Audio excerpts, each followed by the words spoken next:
ಪ್ರಭು ಕ್ರಿಸ್ತರಲ್ಲಿ ನನ್ನ ಒಲುವಿನ ಸೋದರ ಸೋದರಿಯರೇ, ಇವತ್ತಿನ ಶುಭ ಸಂದೇಶ ಮತ್ತಾಯ 17 ವಾಕ್ಯ 5 ತಿಳಿಸುವುದೇನೆಂದರೆ, ಇವನು ನನ್ನ ಪ್ರೀತಿಯ ಮಗ, ಈತನಲ್ಲಿ ನಾನು ಬಹಳವಾಗಿ ಸಂತೋಷಪಟ್ಟಿದ್ದೇನೆ, ಈತನ ಮಾತನ್ನು ಕೇಳಿರಿ. ಚಿಂತನೆ: ರೂಪಾಂತರದಲ್ಲಿ ತಂದೆಯು ಯೇಸುವಿನ ನಿಜವಾದ ಗುರುತನ್ನು, ತನ್ನ ಪ್ರೀತಿಯ ಮಗನನ್ನು ಬಹಿರಂಗಪಡಿಸುತ್ತಾನೆ. ಈ ಮಾತುಗಳು ಪ್ರೀತಿಯ ಘೋಷಣೆ ಮಾತ್ರವಲ್ಲದೆ ಆಜ್ಞೆಯೂ ಆಗಿದೆ. ಆತನ ಮಾತನ್ನು ಕೇಳಿರಿ.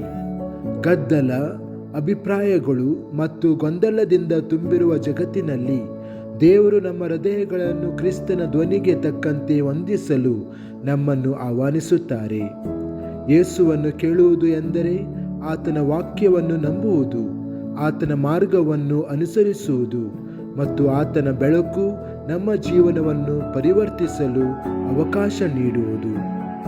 ಪ್ರಾರ್ಥನೆ: ಸ್ವರ್ಗೀಯ ತಂದೆಯೇ, ನಿಮ್ಮ ಪ್ರೀತಿಯ ಮಗನನ್ನು ನಮಗೆ ಬಹಿರಂಗಪಡಿಸಿದ್ದಕ್ಕಾಗಿ ಧನ್ಯವಾದಗಳು.